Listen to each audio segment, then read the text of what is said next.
오늘 말씀을 통해서 죽이기도 하시며 살리기도 하시는 분이란 제목을 가지고 말씀을 함께 나누고자 합니다.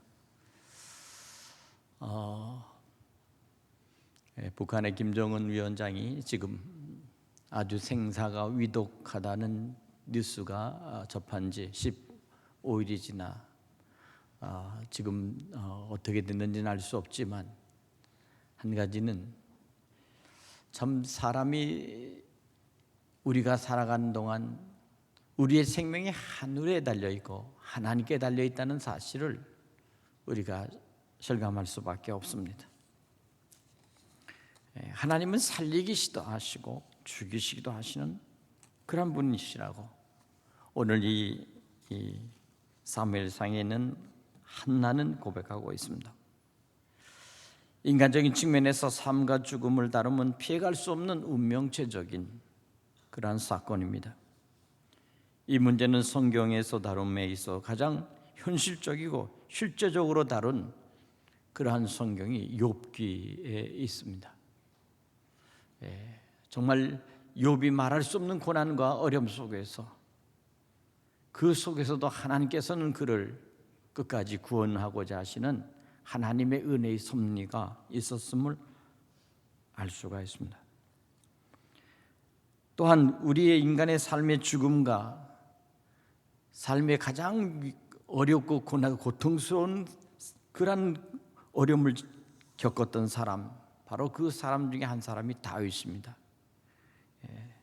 다윗은 시편 23편에 여호와는 나의 목자시니 내게 부족함이 없다고 말씀하면서 사망의 음침한 골짜기로 내가 다닐지라도 내가 해를 두려워하지 않는 것은 주의 막대기와 지팡이로 나를 안위하시고 그리고 나를 지켜주신다고 고백하고 있습니다. 성경의 많은 사람들 중에서 이 고난 속에서 바라보는 이 여러 가지 문제들을 남성적인 시각 속에서 기록된 부분들이 있지만 오늘 우리가 다루고자 하는 사무엘상 2장에는 이 한나의 기도는 바로 여성으로서 모성애적인 특성을 가지고서 인간의 삶과 죽음을 다루고 있음을 우리는 주목하게 됩니다. 남성과 달리 여성으로서의 삶과 죽음의 문제를 다룸에 있어서 접근하는 측면이 다른 것입니다. 남성적인 측면에서의 삶과 죽음은 개인의 역사적인 사실과 삶에 있어서의 인생의 목적과 방향을 놓고 고민하면서 육체적인 죽음의 문제를 다루고 있다면, 여성적인 측면에서의 삶과 죽음의 문제는 자신의 삶에 있어서의 자식과 관계가 있다는 사실입니다. 다시 말하면 여성으로서의 진정한 삶의 문제는 자신의 개인적인 죽음의 문제보다 자녀와 함께 아니면 자녀를 얻음으로써 자신의 운명과 죽음을 직결시키고 있다는 것입니다.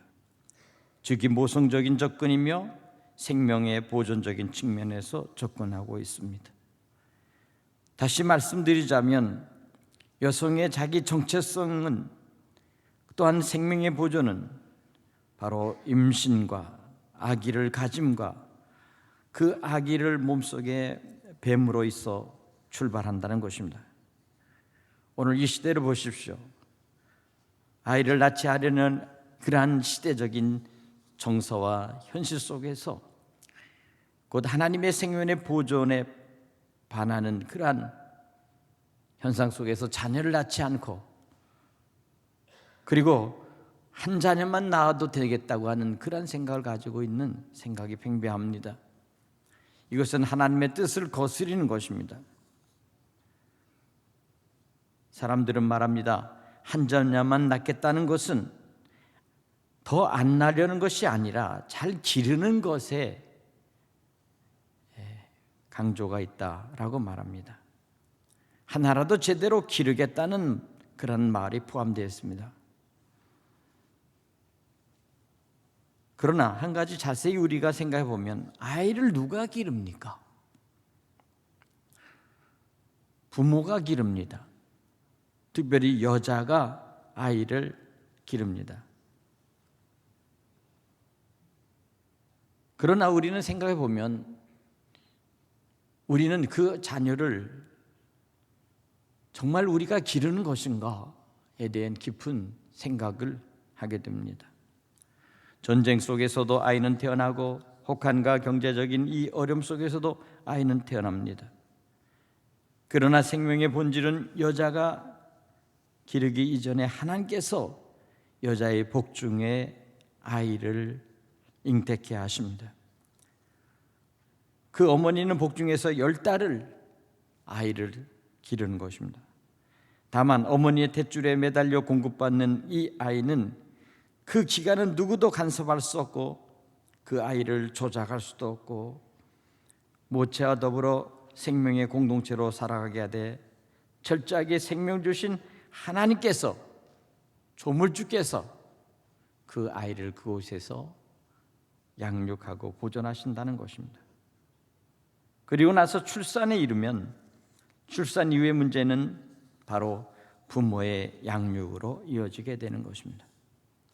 어머니의 그 뱃속에서 있는 10달은 철저하게 하나님께서 그 아이를 보존하고 있다는 사실을 우리는 알게 되는 것입니다. 아이가 날 때쯤 되면 출산의 고통과 해산의 고통이 따릅니다.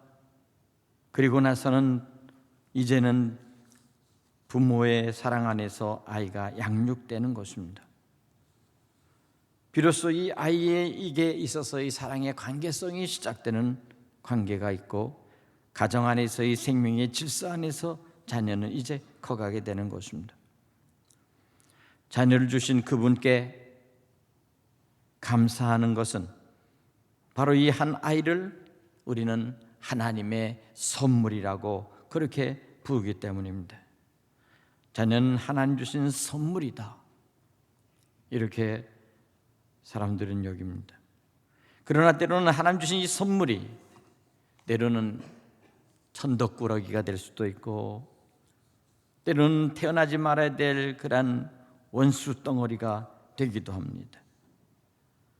그러나 누가 태어나고 싶어서 세상에 태어난 사람은 아무도 없을 것입니다. 자기가 태어나고자 하는 시간을 정해놓고 태어난 사람도 없습니다. 오늘 우리는 우리가 태어나는 한 시점에 생각해 보면 나의 출생이 나와 상관도 없고 때로는 부모님과도 상관이 없을 때가 있습니다. 태어날 시점 속에서 자신을 생각해 보면 철저히 나는 하나님의 예정과 섭리 속에서 태어났음을 알게 되는 것입니다. 그렇게 마지막에 죽음도 동시에 나와는 상관없이 우리에게 다가오는 것입니다. 오늘 그렇게 아무도 자기의 죽음의 시각을 알 수가 없습니다. 태어나고 죽음이 때로는 나와 상관없이 하나님의 은혜 가운데 이루어졌다는 사실을 우리가 인정할 수 있는 것입니다.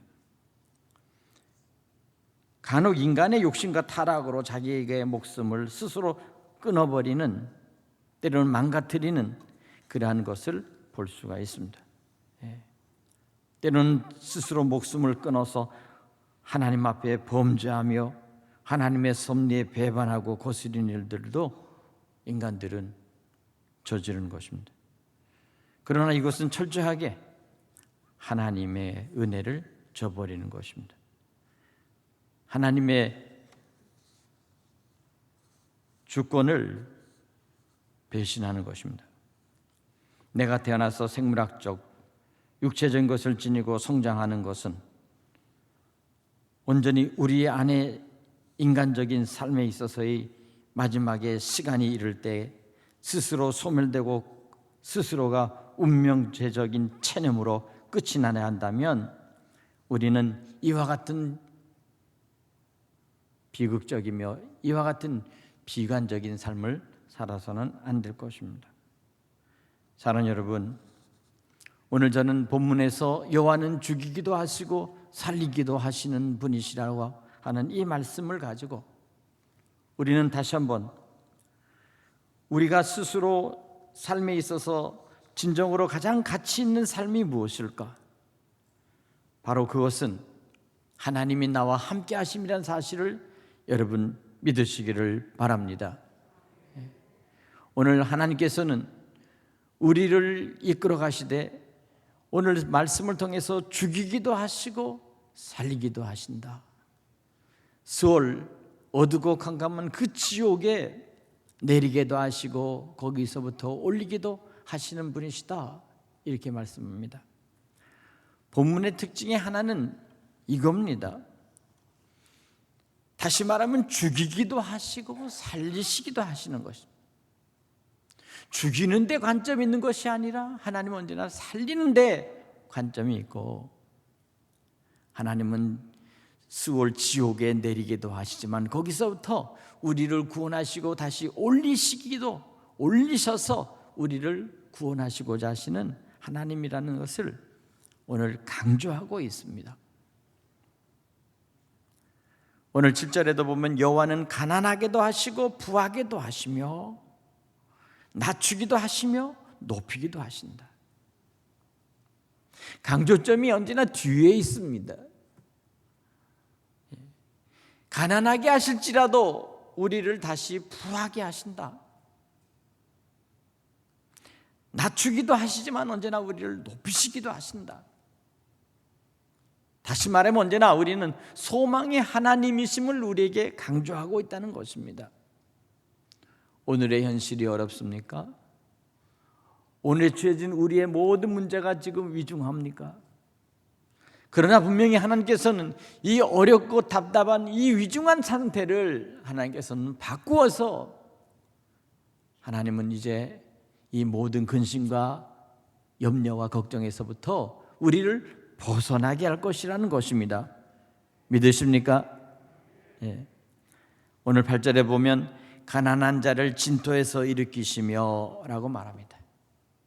가난한 자를 저 흙구덩이 속에서, 저 흙바닥에서 살아가는 그런 삶에서부터 저들을 일으키신다는 거예요. 또한 빈궁한 자를 거름더미에서 올리사, 이렇게 말합니다. 가난하고 낮아진 자들이 거름더미, 다시 말하면 죄를 퍼나르는 가장 큰 종의 자리에서부터 하나님께서는 그 자리에서부터 저를 이제 일으키셔서 올리시고 귀족과 함께 하시는도다. 귀족들과 함께 앉게 하신다.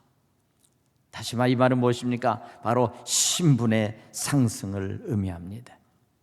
언제까지 가난한 자, 언제까지 빈궁한 자, 언제까지 낮아진 자리에서 고통당하는 자리에서 그들을 있게 하지 아니하십니다. 왜 그렇습니까? 놀랍게도 하나님께서는 오늘 3절에 이렇게 말합니다. 한나의 기도 속에서 심히 오만한 말을 다시 하지 말 것이며, 심히 교만한 말을 다시 하지 말 것이며 오만한 말을 너 입에서 내지 말지어다. 여호와는 지식의 하나님이시라 행동을 달아보시느니라.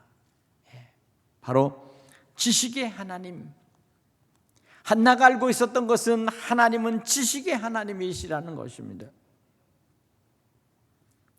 다시 말하면 하나님을 알 때 힘써 알고, 그리고 하나님 안에서 모든 지혜의 근원이 되시는 하나님께서 우리를 바꿔놓을 수 있는 능력의 하나님이라는 것을 말씀하고 있습니다. 여기 본문에 있어서의 하나님이 함께 하심 속에서의 특징은 여성적인 어떤 지적 측면에 있어서 바로 영성적인, 하나님이 언제나 우리와 함께 하시되 언제나 가장 나쁜 것에서부터 좋은 쪽으로 우리를 이끌어 가시는 하나님이십니다.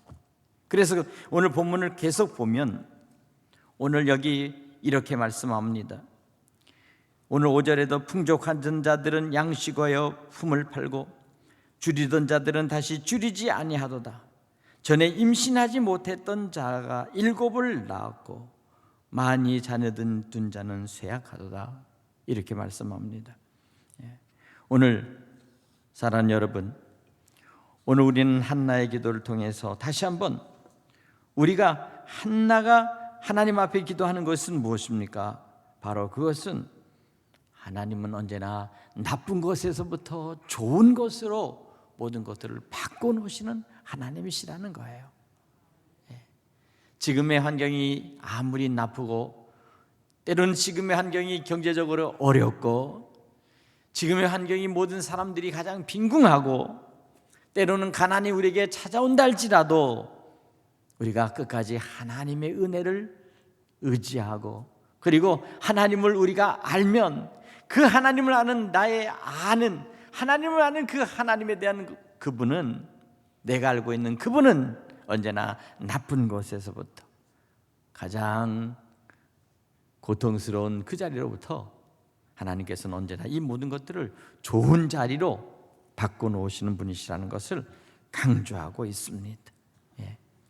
오늘 사랑하는 여러분, 그렇기 때문에 우리는 이와 같이 하나님께서 지켜주시는 그 은혜를 바라보면서 지금의 이 어려운 난국, 고통스러운 이 현실 속에서도 우리는 소망을 잃지 않고 우리는 주님을 바라봐야 될 줄로 믿습니다. 오늘 이곳에 모이는 우리 성도님들, 정말 우리의 믿음이 식어지지 않고 더 뜨겁게 되기 위해서 이 자리에 모인 줄로 믿습니다. 우리의 믿음은 뭐와 같으냐? 숯불과 같다 하는 것을 말씀드리고 싶습니다. 숯불이 활활 타오르는 그곳은 더 많이 올려놓으면 더 많이 올려놓을수록 더 불길이 활활 타오르고 더 불같이 뜨거워지지만, 우리의 신앙 속에서 숯불을 하나씩 하나씩 따로 떼어서 이렇게 떼어놓으면 조금 있으면 하나하나씩 다 스스로 식어버리는 것 같이, 우리의 믿음은 그와 같이 한 자리에 모여서 다시 뜨겁게 예배드리고 하나님 앞에 간절히 기도드릴 때 보잘것없는 신앙이라 할지라도 더욱 뜨거워지는 신앙, 불붙는 신앙, 더 믿음 안에서 더욱 활활 타오르는 그러한 신앙이 될 줄로 믿습니다. 사랑하는 여러분, 오늘 하나님은 어떤 하나님이십니까? 한나가 알고 있는 그 하나님은 다른 하나님이 아니십니다. 정말 가장 어려운 그 자리에 있고 보잘것없는 자리라도 할지라도 하나님이 주시는 그 지식을 통해서 하나님을 알고 끝까지 믿고 따르면 마지막에는 영광의 자리에 차지하게 될 것이다, 이렇게 말합니다. 영광의 자리로 차지하게 될 것이다. 오늘 우리는 이 어두운 현실 속에서 하나님만을 의지하고 끝까지 믿음으로 승리하는 여러분 되시기를 간절히 축원합니다. 하나님을 알지 못하고 알지도 않는 자들의 지식은, 그들은 그 지식은 곧 세상의 지식이요 거짓된 지식이지만, 오늘 여러분들이 알고 있는 이 하나님을 아는 지식은 참된 지식이기 때문에 모든 가난에서부터, 모든 낮은 자의 자리에서부터 하나님께서는 그 하나님의 은혜 가운데 우리의 인생을 마치 엘리베이터로 올라가듯이, 에스카레이터를 타면 점점 아래층에서 위층으로 그냥 저절로 올라가듯이, 우리는 하나님이 아는 그 지식 속에서 우리의 모든 것들이 더 좋아지고 나아진다는 것을 우리가 알 수가 있는 것입니다. 사람의 가난과 부가 다 하나님께로부터 나오고 낮추고 높이는 것도 다 하나님께서 하시는 것입니다. 그런 한 가지 분명한 것은 무엇입니까? 하나님을 진실히 알고 하나님을 섬기면 하나님께서는 우리를 귀히 여기실 뿐만 아니라 하나님께서는 우리를 지켜주신다는 것을 여러분 믿으시기 바랍니다. 9절에도 그가 그의 거룩한 자들의 발을 지키실 것이요, 하나님을 알고 하나님을 섬기는 자, 예수 그리스도 안에서 구원받은 자들, 오직 주님만을 섬기고 주님의 말씀대로 사는 자들을 하나님께서는 그들의 발을 지켜주시고 험한 일이나 악한 일을 당하지 않도록 하나님께서는 책임져 주신다고 말씀하고 있습니다. 오늘 10절에 있는 말씀을 봅시다. 여호와를 대적하는 자는 산산이 깨어질 것이라. 그렇습니다. 하나님은 공의와 정의 하나님이십니다. 하나님을 대적하는 모든 악하고 더러운, 때로는 억압과 그리고 모든 사람들을 고통 속에 있는 자들은 반드시 하나님께서 깨트려 버리신다고 말씀하고 있습니다. 이것을 통해서도 우리는 알 수 있는 것이 무엇입니까? 하나님은 언제나 하나님 편에서 모든 것들을 주관하시는 그러한 주권자라는 사실입니다. 하늘에서 우레로 그들을 치시려다 여호와께서 땅끝까지 심판을 내리시며, 하나님은 심판하시는 하나님이십니다. 오늘 그렇기 때문에 우리는 하나님의 뜻에 합당하도록, 우리 주님의 복음에 합당하도록 믿음으로 승리하시는 여러분 되시기를 간절히 축원합니다. 하나님을 의지하고 하나님을 바라보고 그리고 하나님을 의지했더니 오늘 하나님께서는 이 한나에게 하나님께서는 선물을 주셨는데 바로 그 아들이 바로 사무엘입니다. 이스라엘의 위대한 선지자요 민족의 지도자였던 사무엘을 한나에게 축복해 주셔서 복을 주시고 나라와 민족을 살리는 그러한 지도자를 허락해 주셨다는 사실을 여러분 믿으시기를 바랍니다. 오늘 이 2장 30절 이하에 보면 이와 같은 말씀을 하고 있습니다. 그러므로 이스라엘 하나님 나 여호와가 말하노라. 내가 전에 내 집과 내 조상 집에 내 앞에서 영원히 행하려 하셨으나 이젠 나 여호와가 말하노니 결단코 그렇게 하지 아니하리라. 나를 존중히 여기는 자를 내가 존중히 여기고 내가 나를 멸시하는 자를 내가 경멸하리라. 오늘 이 말씀을 다시 한번 깊이 생각해야 합니다. 여호와를 존중히 여기는 자를 하나님께서도 존중히 여겨주신다는 것입니다.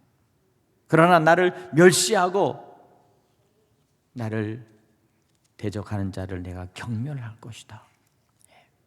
오늘 믿음으로 한 주간도 우리는 승리해야 될 줄로 믿습니다.